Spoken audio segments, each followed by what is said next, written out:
everybody. Cinema Night Podcast. We got fresh takes today on movies and maybe fast food. And tacos. No, Taco John's. I've heard about it. It's exciting. We are going to talk about Snatch today. That's my selection here from the year 2000. In the year 2000. And it should be a good time. Of course, we'll give our quarantine viewing picks. And it's me, Travis, and Eric. cinemanightpod@gmail.com. We have no emails today. Feel free to send one in. Travis, I heard from our diehard Cinema 9 fan, Dave Horning. He's the first person to bring this up to me. I'm curious if either one of you have heard this from a previous listener. But he said that we should always include the coming week's movie in the show description. We announce it at the end, but I've never written it in there. What do you think? Oh, I like to keep it a surprise. Oh, yeah, you're right. So if you fire up the episode on Spotify or Apple Podcasts and you click on it, you might see the spoiler right there. That's true. Got to drive traffic to the episode, not just be like, all right, what do we got next week? Okay, don't need to listen to the episode. Exactly. Okay, so Dave, the people have spoken. Sorry. But I'm excited about this week. I'm excited about going to the theater soon. I think I might actually return to the theater this year. Wow. I don't believe I went to the movie theater last year, guys. I honestly don't think I did. I don't think you did either. Yeah. That might be a first. It's been a long time. Wow. Yeah, I'm not proud of it. I'm very sad about it. But let me know if you've been to the movie theater, cinemanightpod@gmail.com. Give us a 5-star review, subscribe. Our YouTube's blowing up. We've had a big push on the Universal Soldier video for some reason. I don't know why, but it took off. Wow. We already have 1,000 views on it, which for us is a big deal. And I also posted some previous pods that I was backtracking on, including Gremlins, which is the video version of Gremlins is now available on the Cinema. I know Luke would be thrilled to hear that. It's available on the Cinema 9 Pod YouTube. All right. So, cool. Well, we'll get a quarantine viewing picks, Mr. Travis Roy. Well, I didn't really watch anything. I went down to West Virginia for my Nana's 90th birthday. 90? You think you'll make 90? No. And I was staying at my mom and my stepdad's, and there's a lot of Fox News because, like, he's, it's been 20 years of him with just like Fox News is on. Like, even if he's like doing other stuff, like listening to podcasts and stuff, Fox News is just on. You turn it off or turn it down. He's like, why'd you do that? And it's fascinating because it's like getting news from a parallel universe, like one that's close to our own but not quite. It's interesting. So I actually didn't watch. Yeah, I watched fucking Jeopardy and Snatch. Okay. Snatch and Jeopardy. I hear that Alex Trebek died recently. Not that recently anymore. Well, what's recently to you, by the way, though? Because I've had a few arguments about what recently kind of 5 years. ends at. 5 years. 5? Okay. Look, I mean, if I say, like, hey, I was talking to someone the other day, that could be 6-8 months ago, and that's fine. But recently does not mean 5 fucking years. That's half a decade, friend. Oh boy. Settle in. This is going to top our presumption-assumption debate from last week. Get ready. Eric, what about you? What did you see? Wow, this is coming up quick. Okay, yeah. Harry and the Hendersons. I went back. It's been a hell of a long time. I used to watch this every single day. So I decided to hit play, and I was touched. I was bawling my eyes out at the end. And you were? Are you joking? Yeah, the only thing. Wow. Yeah. Like, I can survive. We don't want you anymore. I do. I'm at a point where I can survive the old man at the end of Home Alone, but there's no way I'll ever be able to survive Lithgow's face after he hits Harry. And Harry looks back at him like, "Why did you do that?" But for all these years, I always remembered this being as like the story of like the kids' experience with Harry and like how they bonded with him. But no, this is a beautiful story about a man bonding with an animal. Yeah, and you don't see a lot of stories like that unless it's like Marley and Me or like the Richard Gere dog movie. Like, this is a beautiful story about a man bonding with an animal, and there's not really any laws. It's still just a great story from start to finish. The effects, I'm blown away. Like, Harry would be a stupid cartoon nowadays. There's no doubt about it. He'd be a stupid animated cartoon, and you'd feel nothing for it. But Rick Baker's gorgeous animatronic work is unbelievable still to this day. And it's 35 years later. Somehow you were just on this tear of choosing all the movies that I was going to pick like this year. Back-to-back weeks. Sorry. That's my fault. I could have chosen them earlier. It's on me. Mr. Holland's Opus was waiting for you. It was. Incredible film. It's not his fault. Yeah, great movie. It's not your fault. It's not my fault. Also, I want to see George Clooney as the hunter in the remake. Lefevre or Lafleur? Yeah, Lefevre. Lafleur. It's the flower, right? Listen, I before I had my big selection, I did go back and watch 2 Philip Marlowe adaptations starring Robert Mitchum. One was Farewell, My Lovely from 1975. It was a great hard-boiled noir. It was fucking awesome. And then they made a follow-up, The Big Sleep, and it was horrible. It was horrible. Which sucks because I was like, I'm on board. This is like, they're taking like these movies from the 30s and 40s and like, they're keeping it in the same era, but they're updating them so they can be rated R and they can have gritty violence and stuff in them. So I was like, Farewell, My Lovely, this is fucking awesome. But they blew it on the sequel. It was horrible. And then I hit play. I rented Dream Scenario. I spent the $6 and rented Dream Scenario. Yeah, what is that? Yeah, I saw you alluded to it in the text thread. New Nick Cage movie where he shows up in people's dreams. Okay, I know that one. I didn't know the shows title. up in people's dreams. This premise is fantastic. Did they deliver on this initial premise? Yeah. The movie's really good. Awesome. Doesn't stick the landing, but it's not a detriment to the film. Overall, we got a very good film, and in my opinion, Nick Cage probably hasn't been this good in a hell of a long time. He's great in Pig, but throughout, he's just fucking awesome in this. And he's not just like doing Nick Cage; he's actually doing like a character, which was really refreshing. The movie's great. I haven't really thought about it since, and I'm sitting here thinking, I'm like, man, a movie like this comes out in like 2004, and I would watch it like every day after I first saw it. But like, do you guys like watch newer movies like multiple times like we used to back in the day when you just like watch it over and over and over again? Only the Batman. I watched Pig a few times. I really did. Yeah, I've seen Pig a few times. I mean, yeah, and then some of the superhero stuff, I'll watch that repeatedly. But I don't watch movies over and over again the way I used to. And I think that's not so much about age as it is about the podcast.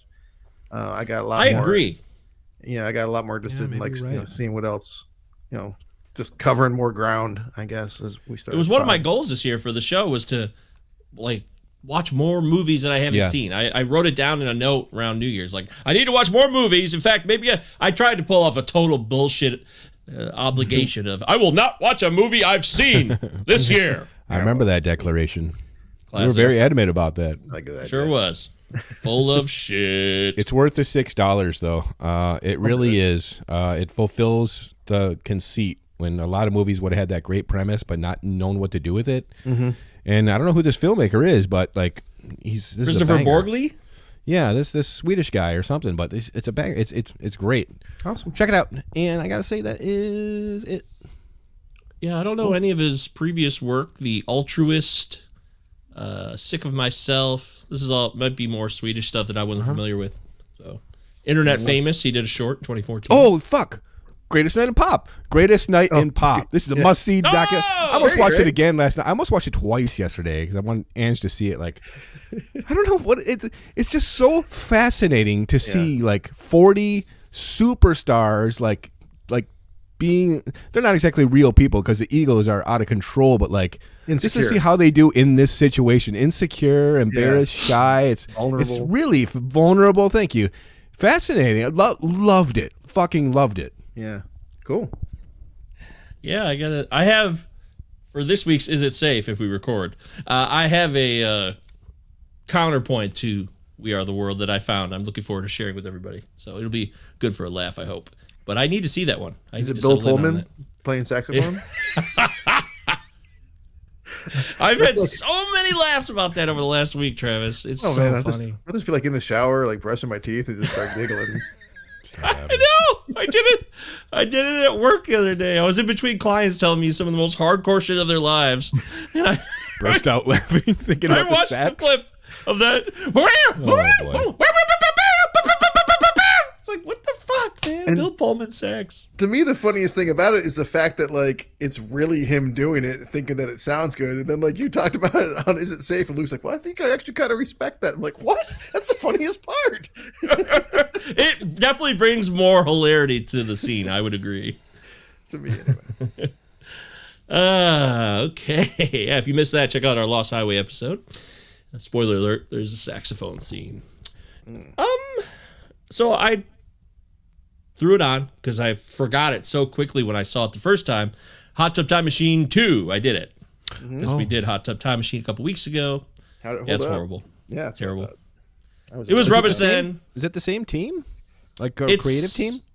I don't know if it was Steve Pink directing again, but I mean, everybody's there on camera except Cusack. So. And Adam Scott's a good substitute for Cusack, I think. Oh, yeah, as far as right. Mangoes, but right. It didn't work. I don't think it was Steve Pink. I feel like it was. I would have loved to have liked it too. Like, it was Steve Pink. Wow, he did direct it. All right. And corrected. I wonder if he got John Cusack's blessing, or they had a falling out because of that. Did he have to bless it? Like, please bless me, Cusack. I need to do Hot Tub Time Machine 2. Don't you dare ever. Maybe that happened. All I know is don't try to approach John Cusack in Chicago when you see him because your dreams will be crushed. There's like he's like number 3 or 4 on Reddit's biggest douche dickhead celebrities. Oh man. Yeah. His Well, Twitter presence has made that clear. So young, like a lifetime of people hassling you every time you go out in public would be annoying. That's a fair point to see it from his side. I like that, Travis. Perspectives. Maybe we'll do an episode about perspectives. Perspectives. Tonight, all new perspectives. Great White Buffalo. Maybe we'll get Tavis Smiley to guest host. I was thinking that it was trash, and it was, so I moved on from that. Right. I got into, I don't know how this happened. I've never seen the show, but I got into it, and this kind of happened last month, and I forgot to mention it. But I started watching The West Wing. Oh, okay. Yeah, I watched a few seasons of it. Yeah, I never watched it when it was out. I think the first season was late 99 into 2000. It's Aaron Sorkin creation. Yeah. It's his dialogue. I love Aaron Sorkin's stuff, so I figured I'd love it. It is, it's kind of, it's network TV. I mean, like. Exactly, and it's a little dated. Yeah. And it's very, like, there's still a lot of hope and promise there. And you're like, well. Yes!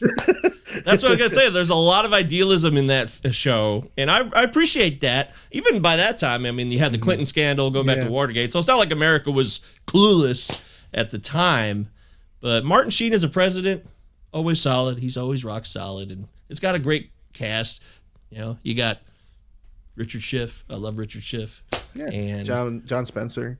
Allison Janney. Yeah, it's a great crew. Yeah. John Spencer, apparently, that was like his last thing. He stopped making movies, and he dedicated the rest of his career to that show, which was on for about 7 to 8 seasons. Yeah, then he passed. Yeah. He died recently. I believe it was 2017. That's not recently. That was a good one. You got him. I like it. And also, speaking of Richard Schiff, and I don't know why I did this either, because I've seen the show before, but I decided to go back, and I'm really glad I did this, because... man, what a shitty show. I went back and watched fucking Entourage. Remember that show? It seemed too douchey then, let alone would I go back now. Hey, I'll tell you something. Its IMDb rating is 8+. It's really well rated by the public. Really? I'm just saying. I was shocked by that. I was. Because I know that people liked it, but it's not. It is such a fucking relic of its time. The 2000s, it's so 2000s, and it is dated. This show is very dated, but it's also not in the sense that it provides, which I still think exists, this side of Hollywood and this side of men, American men. Where they all get together and they're the biggest pricks possible, and it's all about, hunting for poon, and that's what that is. That's what that show's about. There's like so many of the same exchanges again and again and again between Jeremy Piven. Which one? Is that like Fishing with John? Hunting for poon? I wish. That's funnier, I think. But this show is... I'm glad it exists because it does accurately kind of represent that world and those types of people, which still exist, but it's not a good show. It is so repetitive. But it also has a few moments that are kind of on point about the movie business. So I will say that, but not worth going back to it, especially if you were never a fan. You didn't miss anything. I'll say that. Okay. I feel validated. Yeah, you're validated. Thank you, Jesus. All right. CinemaNightPod@gmail.com. Thanks for being here. We love doing this show for you. And now we are going to move into Snatch, a movie called Snatch. Snatch. Snatch. Year 2000, directed by Guy Ritchie, who is known for a particular style of directing, I would say. If you see a Guy Ritchie movie, you know it's a Guy Ritchie movie, except Aladdin. I didn't see that one. Yeah, I didn't see that one. But this is a movie that was very popular, at least with my age group. We were 20 years old when this thing came out. So, Travis, I'm pretty sure you remember when you saw this film. I don't remember the first time I saw it, though. I did see it in theaters. I know that much because I was working with our dear friend Eric Albert Brandstrom at Blockbuster Video at the time, so we were watching everything that came out. So when Lock, Stock, and Two Smoking Barrels came out, we were all over that, and at least I was all over that and loved that, and a lot of our friends did. I can't speak for Eric, I guess, but so when Snatch came out, I was on it. I was ready, and this was pretty fresh off of Fight Club, and for shirtless Brad Pitt to be back in the ring again, people were ready for that too. So I definitely caught it when it was new. What about you, Eric? Memorable moment with Snatch once upon a time? I rented Lock, Stock when it came out and hated it. I think I turned it off. But I was still excited because it was 3 months after Fight Club, the phenomena. So I was like, Fight Club 2, pretty much to my youthful mind. Got to the theater, Star Southfield immediately on opening day. Star Southfield. Yeah, absolutely. Stadium seating. You might have been there. And I remember everyone, at least I was with, shuffled out quietly. We were all like, no one liked it. But we all got the poster from Beyond the Wall in Ann Arbor, Michigan. Even though we didn't like the movie, we all got that poster. Man, the Star was, before Imagine theaters locally, dude. The Star was like the premium. Deal. Yeah. Stadium seating, like costumes from movies in the hallways. Unreal. Yeah, big memorabilia in the hallways. There was they had Gary Oldman's costume from Bram Stoker's Dracula at the Star Southfield. You get to look at it before you went and saw a movie. For real, it was like the red fucking thing that he wears. It was super cool. Unbelievable. Yeah, the old Dracula, not the red thing that he wore as Vlad. But and then of course they spelled it Gary Oldham. That's right. They made a point to the manager many times, and he wouldn't change it. Gary Oldham. But it was also like one of the few places we could go locally, and it was like an hour drive to see a lot of independent films and stuff. That's right. Playing elsewhere.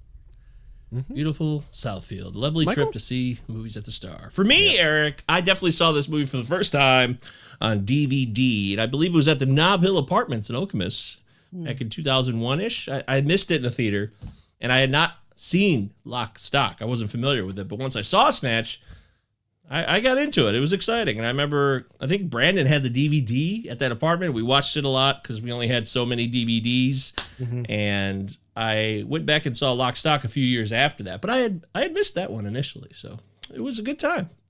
Somebody probably smoked weed. That was also, maybe because we were talking earlier in the show about rewatching movies and how it's changed some because of starting the pod, but also with streaming, you have everything. In the early 2000s and stuff, you had a finite amount of DVDs in the house, so you'd be a lot more inclined to rewatch stuff back then. Unless you worked at Blockbuster Video and could bring home a new movie every night, guys, right? That's true. There was a lot of that. Talk about perks.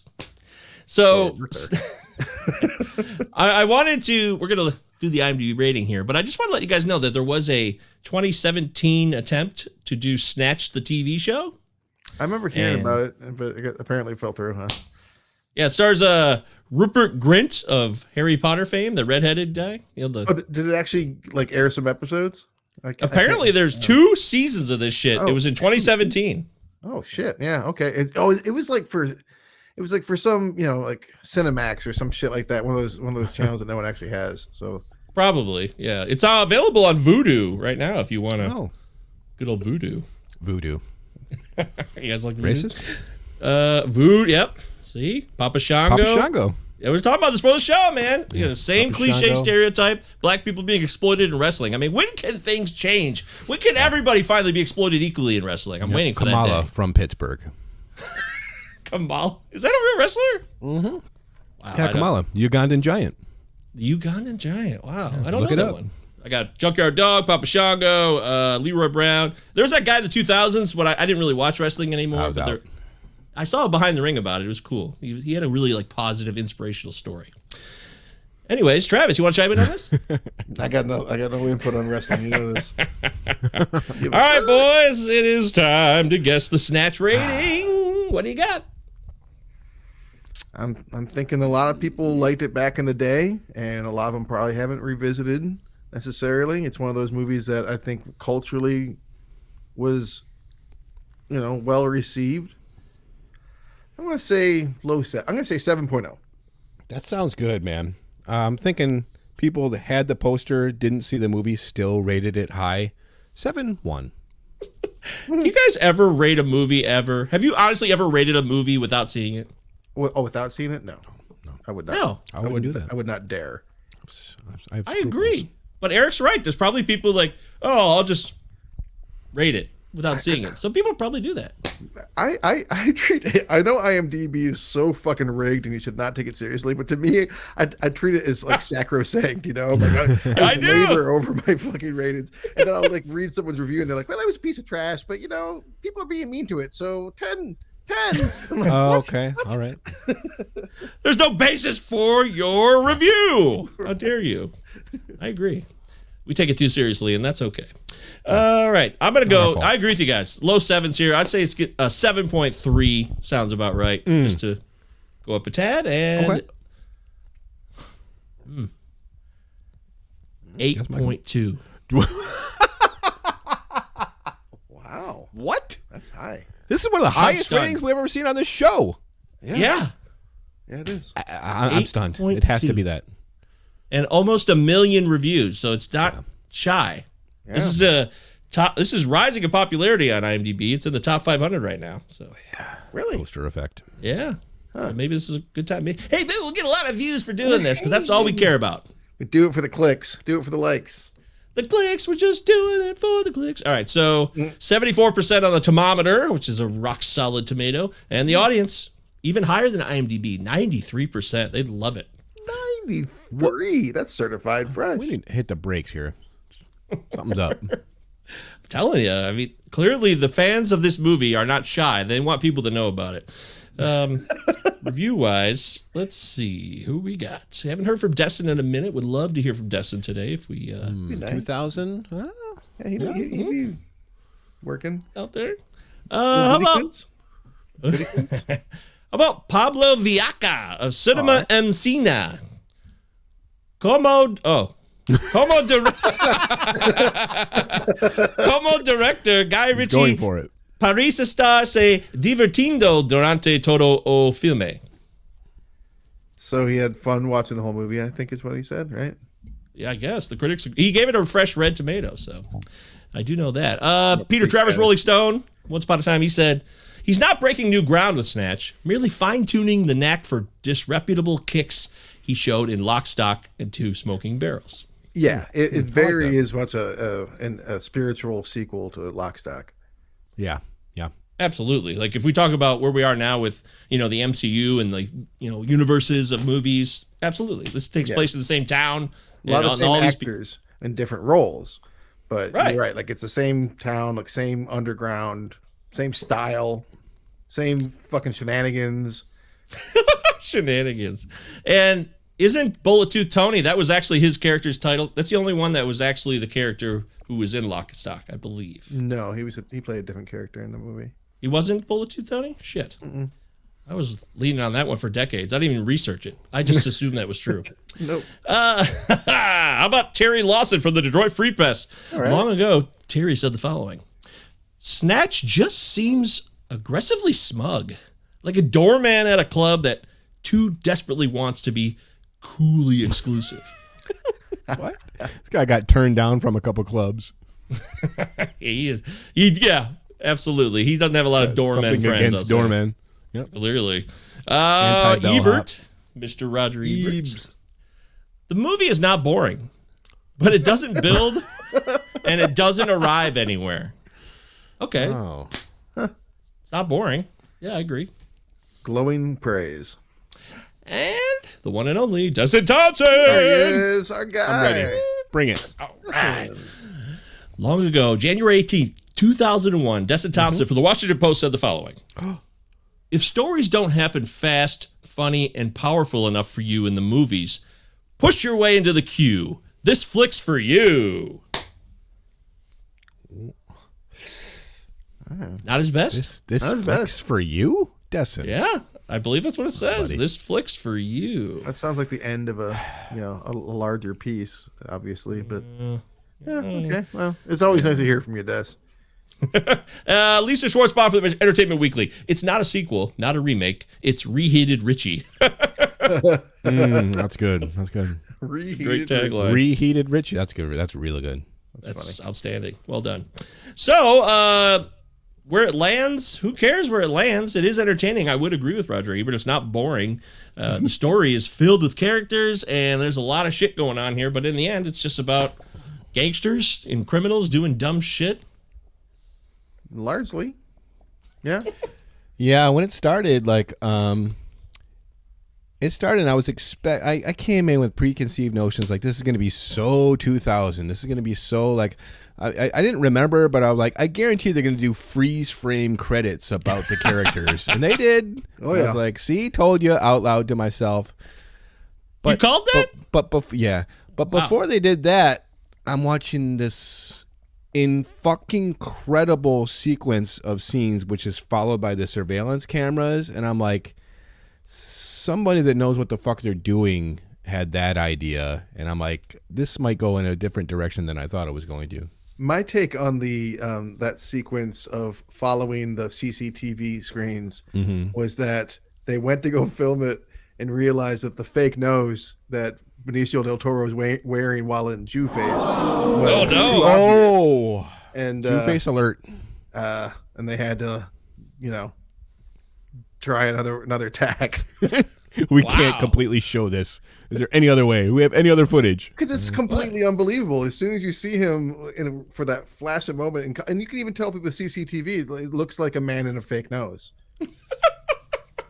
Intentional? Yeah. I don't think so. He's supposed to be fooling people that he's another man entirely.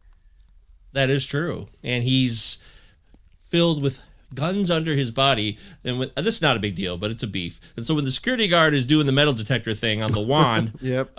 He only finds it in his dong. He had guns up here. Like it was. Yep. That's not how that works. I thought it was pretty weak.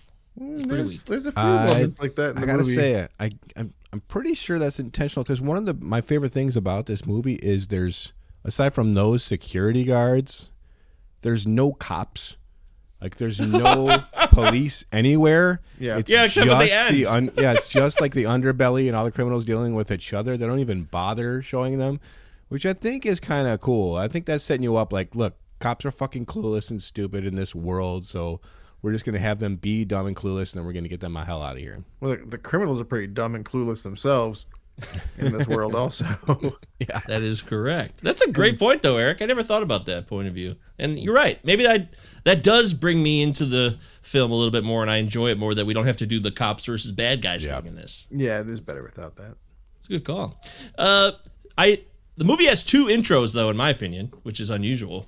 Yes. Because it's got the black and white CCTV intro, and then it's got the freeze frame, which is, I love that. I don't care if it's like cliched or played out. I just love all those freeze frame, everybody's character caught in a moment, their face with that. The music in this movie is awesome. I love the soundtrack for this film, and that's something I'd say much sooner than I usually say than other movies, because I really dig it. For the most part, yeah. There's a couple tracks, or I can't tell necessarily if it's score or soundtrack, but I'm kind of like, that's very kind of techno 2000. But overall, yeah, I agree that the soundtrack's strong, and it keeps because it's such an energetic movie, and it's strongest when it has kind of this erratic jazz thing and what's going on for some of it, and then it kind of gets into some kind of techno electronic stuff too that works for some of it. For most for a great Oasis track. You want to bash Oasis? Listen to "Fucking in the Bushes." It's a great song. Well, and also the Golden Brown kicking in. That's one of the greatest uses of that song in film, which it's been used in film a lot, but it's really effective in that scene. And the songs they're not. You don't get your classic songs you know what I mean. You can. Fresh. You know what I'm saying. It's fresh songs like B-sides and just glim hits that you're not used to hearing. Whoever put the soundtrack together went out of their way, and there's a conscious effort in this movie, I feel, more than other films, that the music was really important to kind of reinforcing the energy and the style of the film. And I dig that when that effort is made and when it works. Although I did hear that Russian mandolin one too many times, maybe every time Boris, But dude, you're hinting at the best, my favorite part of what the music does in the movie. It's following Boris after he gets hit by the car. Then when he goes in the house, it kind of softens. And then when he comes back out, it comes back up again, like he's like attached to the soundtrack, like he's got to wipe it off himself. It's fucking cool. That is cool. But yeah, so 2 intros, who cares? I like them both. It doesn't bother me whatsoever. Also, guys, I didn't look this up, so tell me, is Matthew Vaughn the Matthew Vaughn or no? Yeah, I looked it up to be sure it is. I didn't know he was around back then. Yeah, a young Matthew Vaughn producing.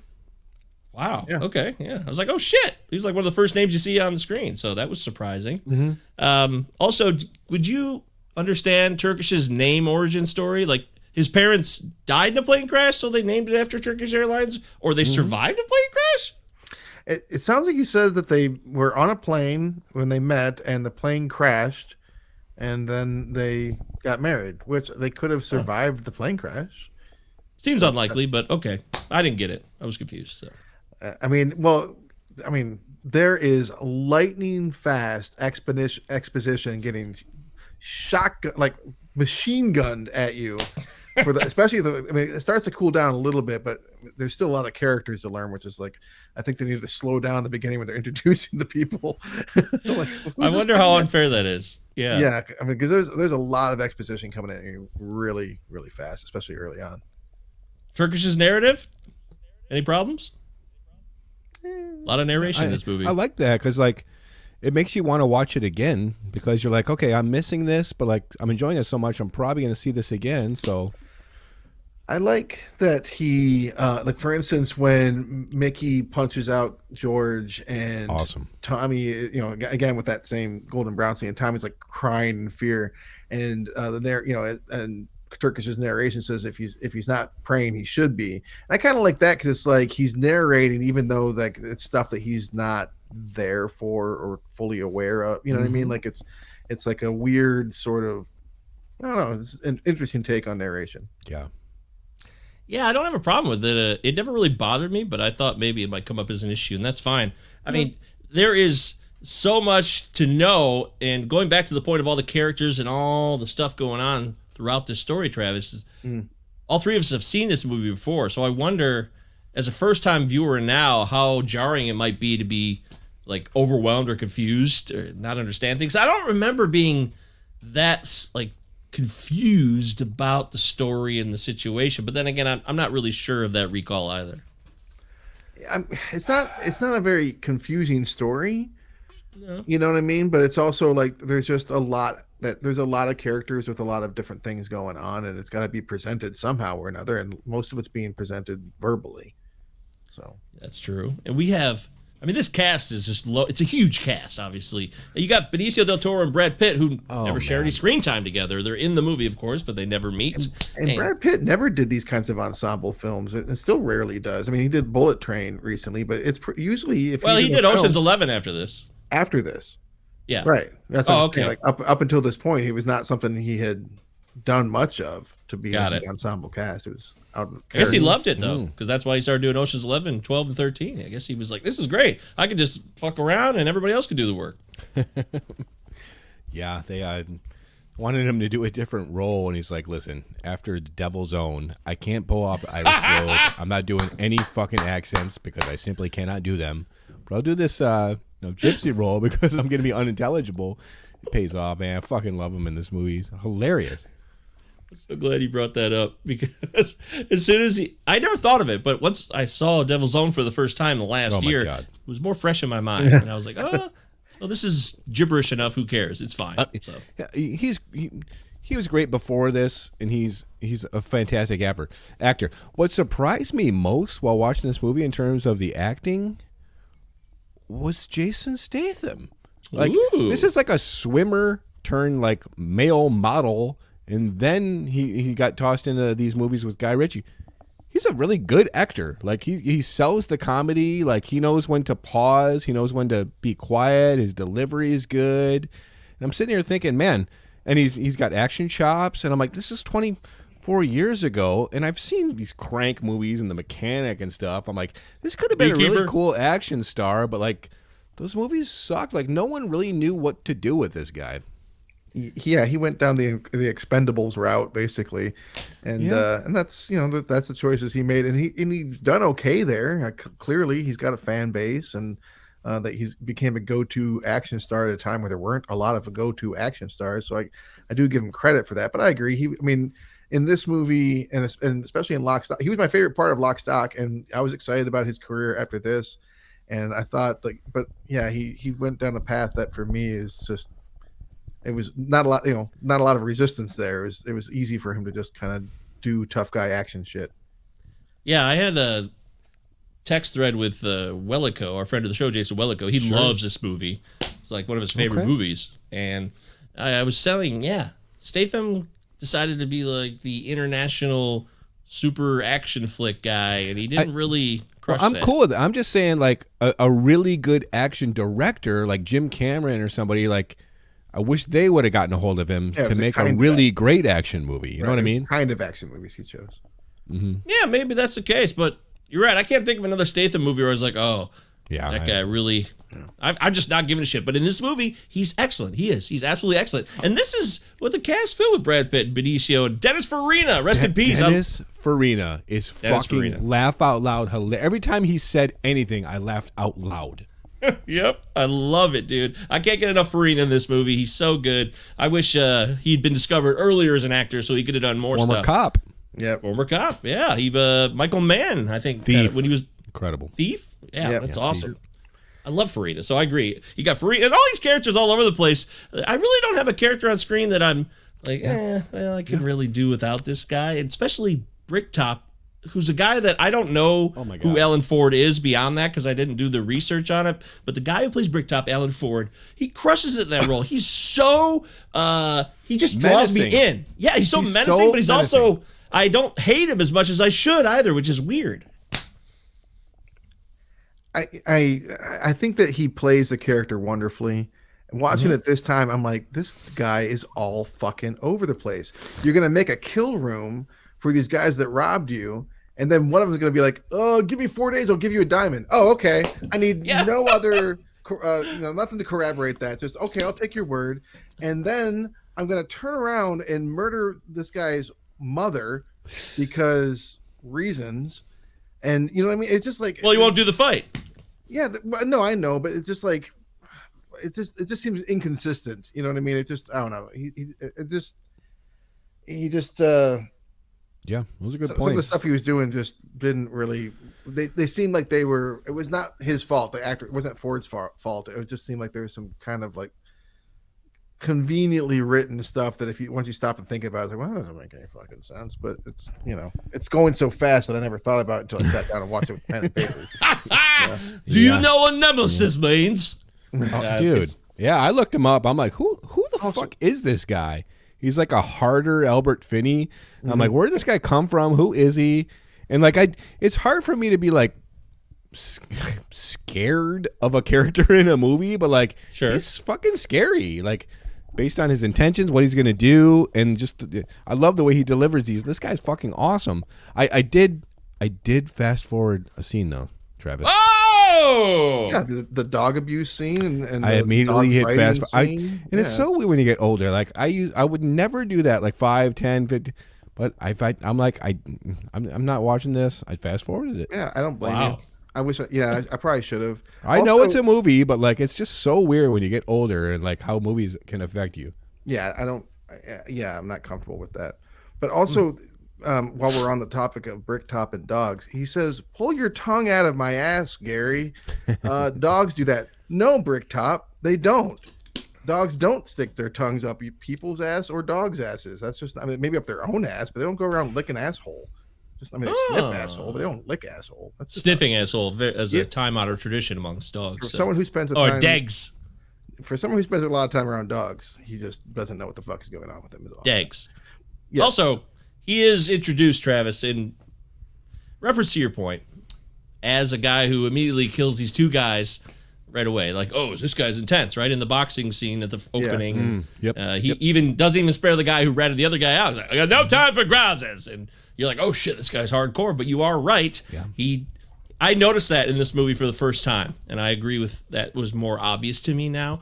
Also, is the guy's name, is it Harold or Errol?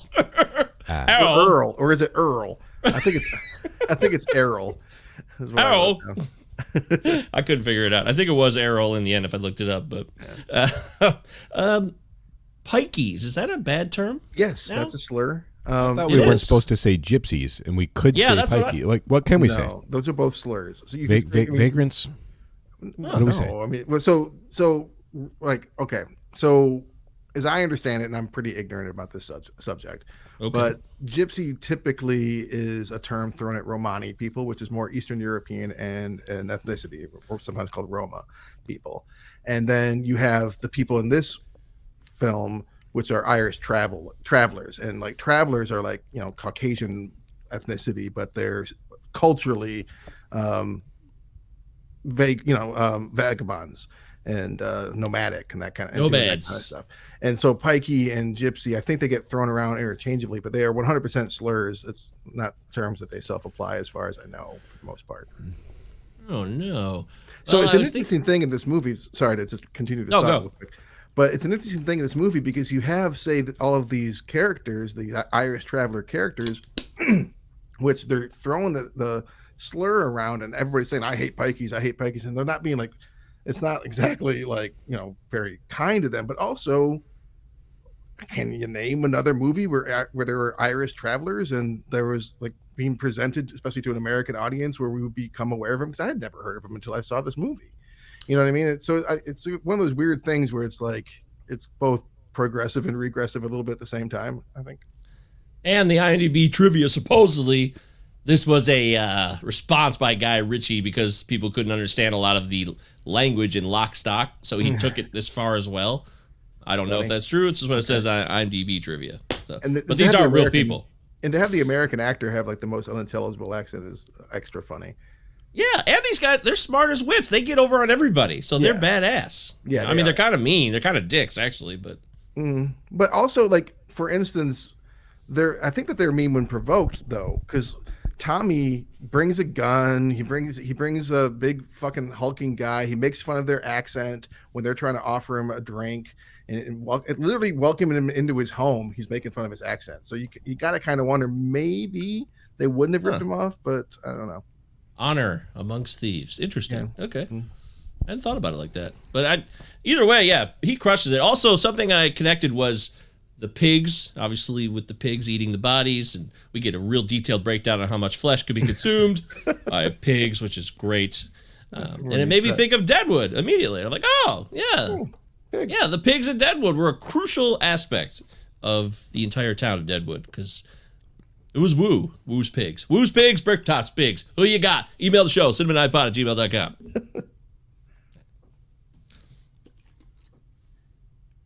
Fuck off? How many times did somebody say fuck off to anybody? Now, fuck off! Often. Very often. I think it happened like 8 times. I try to keep count. I'm at a less try. 1 or 2. So. Well, I mean, this is 2000, possibly even pretty close to 2001 after that review. And this, I mean, the whole Tarantino heist comedy, gangster comedy, Elmore Leonard, it's been done, so it should have been so over it. Maybe these critics are just like, come on now, it's over. Enough of this. It's derivative at this point. But yeah, man, looking back at this, like, I think there's room for one more on this elevator here as far as his voice is concerned. I dismissed Guy Ritchie, man. I hated Lock, Stock, and I was fucking bored in the theater. I just couldn't get into this world. I guess I couldn't get into this world. And I remember not being able to get into the train spotting world, and that's probably just me. Yeah, the baby scene. You got through that, didn't you? No, I fast forwarded through that. Oh, you fast forward that one too? Really okay, rough. Well, you are consistent. But yeah, I mean, like. This same movie just kept happening. 8 Heads in a Duffel Bag. The same movie just kept happening in the 90s, and this was like the tail end of it. it's just odd. It's just you don't see a lot of these nowadays. I mean, when's the last time you saw like the crime caper comedy nowadays? Well, he did The Gentleman in 2019, which is a Guy Ritchie film, again with an ensemble cast starring Matthew McConaughey. Yeah, I like The Gentleman. Yeah. Oh, I'm thinking The Kingsman. I like The Kingsman 1 and 2. I like those. Yeah, especially the first one, other than the butt fucking reference at the end, infamously bad like moment that. in film. But I've never seen that, so I'm totally out of context on that. It just sounds funny for some.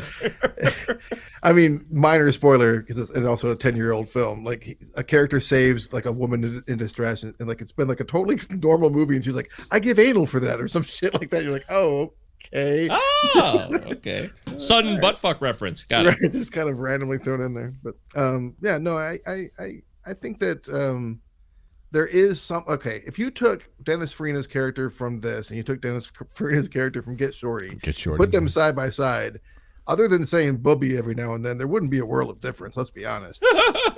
And I think the writing's funnier in this though for him for sure. Sure. I can echo, although I don't know, he's got some pretty great lines in Get Shorty. But anyways, and then you take I always forget the Russian dude's name that plays Boris the Blade. Love that guy. Rade Remember when he was in Batman Begins? Yeah, and he was the guy with the coat. Nice coat. Nice coat. Yeah, so I mean, a lot of them are stepping into roles. I think they're pretty like comfortable playing. What's his name? The guy playing Bullet Tooth Tony is playing Vinny Jones. Vinny Jones again, similar, fucking football player, and he does great in this. Yeah, but it's also the same. There's a reason Mike thought it was the same fucking character from Lock, Stock, and Two Smoking Barrels, because it's the same character in a lot of ways, just with a different name, and a bullet somehow magically lodged in his teeth. So I mean, there's some. These were not stretches for these actors for the most part. Well, that's fair. And this is a Guy Ritchie movie, and I think we have to talk about Guy Ritchie, the director. Please. His style. I don't know much about him. Really? Are you being sarcastic? Like where is he? Like my big point is because I think he works so great with actors. Like every performance in this movie is a 10 out of 10. So like, how does he work so well with actors? Like, what is his background? That's a great question. I honestly don't know, other than he was in the film business. Yeah, but he probably had something more. It says that he was born. He was born once upon a time. But he is alive. Wikipedia podcast. He said after watching Butch Cassidy and the Sundance Kid as a child, he realized that he wanted to do movies. So, now we know. Makes a lot of sense. Now we know his background. That's it. That says everything about it. Also, at 15, he dropped out of school, and then he got a job as a runner on a film, and that's how he got his first gig a couple years later. So. Yeah. He had a natural knack for it, right? Aladdin, I did not see. Sherlock movies are good, though. Yeah, I do. I like both of those. Yeah, those were... I like his style. I don't... he has a very specific style. The visuals and the music and the freeze frames and the spinoramas and the spinoramas are not okay for me. It's like you're gonna do freeze frames and jump shots and like these spinning. It's like okay. Like this is flashbacks. Like sudden flashbacks. Calm down. I get it. We were all influenced by Quentin Tarantino. I understand, but like let's just slow your roll a little bit, guy. Yeah, but overall, I like his movies. I've not seen every single Guy Ritchie movie, but the ones I've seen, I've generally liked them. I think he's trying to do his own thing, and I appreciate that without it being too cheesy. I mean, his films are violent, and the language is salty, which I'm down with. That's, I'm a red-blooded male from the United States of America. I love violence, so, Well, the thing is, they say a good director, when he's setting up a shot, is going to first make sure it makes sense compositionally. And second, it should be interesting. And like every shot in this movie is interesting. There's flair, there's style, but not once. And I'm the first guy to be like, style over substance. Get your head out of your ass. But like, I had no problem just because it's such a fun movie. So I was like, go for it. Well, I think he keeps the story really... It's kind of a convoluted story, but it's also, I think it's intentional that who cares about the story? It's like, who cares who has the jewel, who doesn't? I think it's just about the characters interacting with each other. Well, so I think the style just makes everything more fun. So I think who cares about the story? Maybe he was telling himself that as he made this movie. Because I'm watching the movie, And you have this big sequence that takes place where Lenny James and his whole crew, they back up the car into the van that Toro's character's in, and all of a sudden, like in the time that they've got him locked in that van, Dennis Farina's character flies across the fucking ocean on a Concorde, and the night falls. And then is Benicio unconscious this whole time, or does he not realize that there's 2 doors in the front of the van? Like, what the fuck is happening here? Like, it's just clumsy. They were going like 2 miles an hour to park the car too. Why would he be knocked out? I mean, well, that bothered me. I thought about that a lot. Him being in the back of the van. Yeah, I mean, if he was knocked out, like, okay, but you're not usually knocked out for. It's pretty rare that people are knocked out for hours, but fine, that's nitpicking, I guess. But still, the fact that he like gets up as soon as they pull away makes me think that he's not knocked out, that he's stuck inside the van. But there's 2 other fucking doors, so there's just stuff like that happen in the movie. I'm just like, this is all this kind of convenient for you, and I get it. And I feel like Farina's character, like, we're supposed to infer that he comes later, and it's just kind of edited in for the flow of the film. Because he comes in saying, where is he? Where is he? And he's not exactly missing by that point. But at the same time, it's still clearly that same fucking day, because he goes to the same bookie, to the same event that he was going to go to.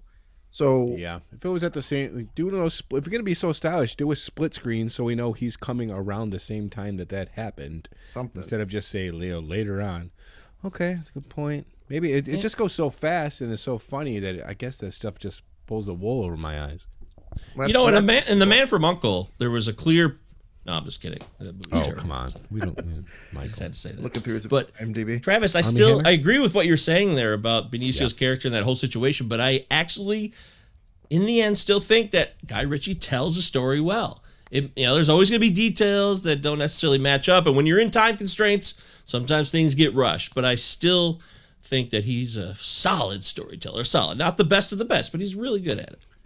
One of my favorite things about the writing is, like, some of the characters, like Tommy, like, he's worried about the circumstances, and that's useful for an audience member. But the majority of the characters are just like, they're so apathetic about everything, which I think is funny in and of itself. Like, Farina's like watching this horrible act of a guy getting dragged by a car, and the look on his face is like he's waiting in line at the DMV. It's like just so situational and blasé that it just makes me laugh. You don't see that in a lot of movies where all the characters are just they're planted in their roots as their own characters and not reacting just for the sake of doing something big because it's a movie. They're just like, whatever the fuck ever. I don't give a fuck about any of this shit. It's a very cynical movie, absolutely. Dripping with cynicism. I feel like we'd be remiss if we didn't talk about the sequence of the car wreck sequence and how well that's edited and accomplished. Just that whole it's almost like a climax of the movie almost in a weird way. And the way all of their lives intersect in that moment, and the way that it's shot and the way that it's spliced together is all interesting and really well done. But it's still not the end of Boris. This guy's unkillable. So yeah, he really pushed that until he finally has to aim at his brain to blow his brain apart after he shoots him 8 more times in that hallway scene, which is it says something about the unkillable Russians have a incredible resolve. I mean, I don't know if that's a stereotype. I don't know where that, because that does seem to be something I see in movies like World War II, probably, in the fact that they almost single-handedly. Not single-handedly, but they won that war in a large way, and have a history of being very, very tough with the cold and that kind of stuff. So, I mean, I think it's a brutal climate in some parts. Yeah, so I think Siberia gets too much press when it comes to just Russia in general. There's a lot of other areas besides Siberia, but most people are in urban areas, not hanging out in the fucking gulag. Right? Minor detail. Yeah, I don't care that much. What else? Other notes here, gentlemen. Do you know what porky pies are? I wrote that down. No, but I learned that disco biscuits is ecstasy. I Googled it. Oh! And also a band. Okay. I knew that, but I'm like, I just thought they were a band, and he's talking about disco biscuits. I'm like, oh, okay. And that guy from Trainspotting was in the movie for a second, too. He gets a real role in Trainspotting, and then he's just in there for 5 seconds with his head stuck in the window. Yeah, I thought that was him. I wasn't sure. I was doing great without captions until that dude came on. I was like, oh, as soon as I saw that face, I'm like, hit the CC button. He played Spud in Trainspotting. He definitely was hard to understand. I agree. I'm stupid. Well, let's wrap this up. I just rented Iron Claw for $20. I want to check this shit out tonight. Oh, is that wrestling? Yeah, I can't wait. I've heard it. Okay. All right. I've heard things. I can't wait to see what you have to say about it. Yeah, I think I'm done. You brought it to the table. I did. Okay, I brought it to the table. So, Snatch is a film by Guy Ritchie from the year 2000. The cast is massive. I mean, Doug the Head. That guy's has such a deep voice. I don't know who that guy is, but he's entertaining. Really, is there somebody on this? Oh, that's who he is? I love his voice. He's got a deep... he's been through a lot of life, you can tell. Probably smoked a lot of cigarettes. But it's an assumption. It is an assumption.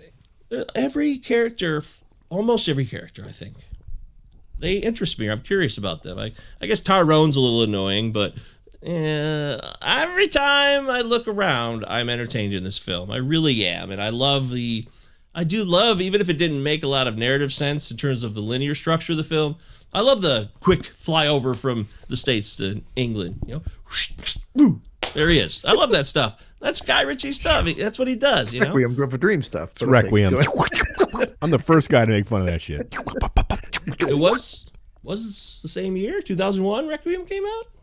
Just saying. Ooh. Just saying. Like your it was style, very close. Michael. Yeah, you're right. Yeah. But this movie's entertaining, man, and I love the dialogue. This movie is, I should have said this earlier, it's one of the most quotable movies I grew up with. It's definitely, there was a time in 2001 at that same apartment in Nob Hill that I referenced earlier in the show where I was using Napster to download movie quotes, and Snatch quotes were involved with that. There used to be a time when it was so hard to get just a singular MP3 of a movie quote, and it would take hours to find it, and you get false files. Oh, that's not it. You lied to me, even though it said it was a Snatch file, and it wasn't. And it's still fun. Yeah, I love this movie. I do. I think I'll always love this movie. It's highly entertaining. I had not seen it in a long time, though, and I'm glad I brought it up because, to me, it holds up. It's fun, entertaining, and that's all I can ask for sometimes.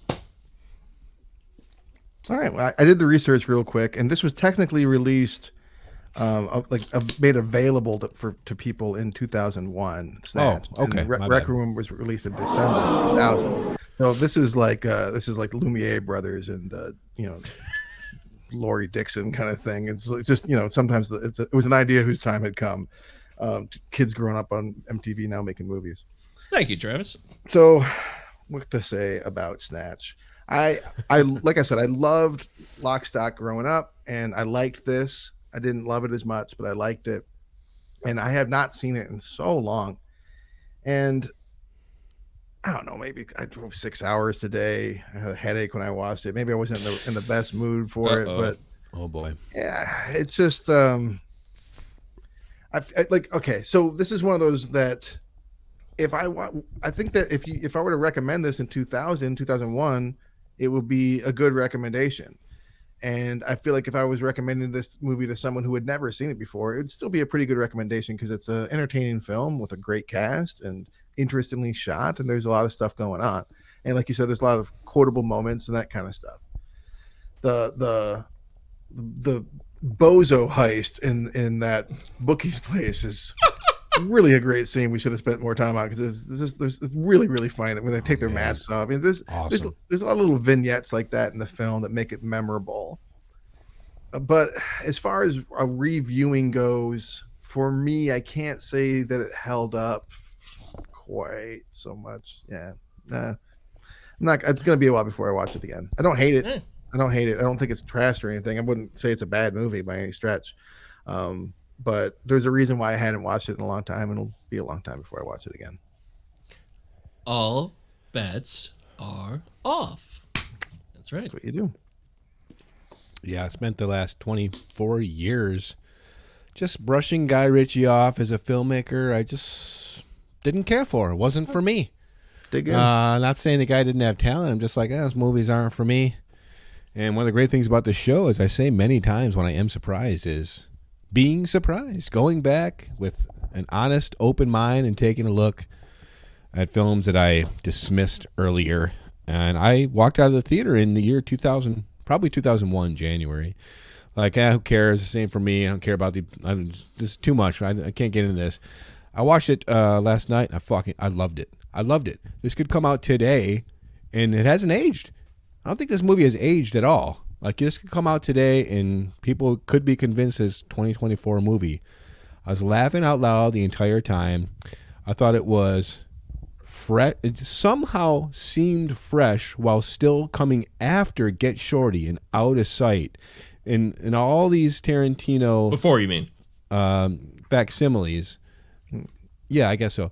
Did I mean? Huh? No, I think you... Before Get Shorty? It came out after those movies. What are you talking about? Snatch? Oh, Get Shorty came out in 1995? 97, I think, or 94. Oh, my God. I was thinking of the sequel in 2005. Holy anyway, cow. I am so sorry. That's why I say at the tail end of all of these, so it should have just been like, we're doing this again. But no, like, the story is interesting. The laughs are there. It's funny. Stylistically, it worked for me. Like, there's... Like the classic Massive Attack shot of when they're burning the caravan, Brad Pitt, like it still works. I get goosebumps. It's like that's fucking awesome. It still works. I don't know what to say. I like the villain scared me.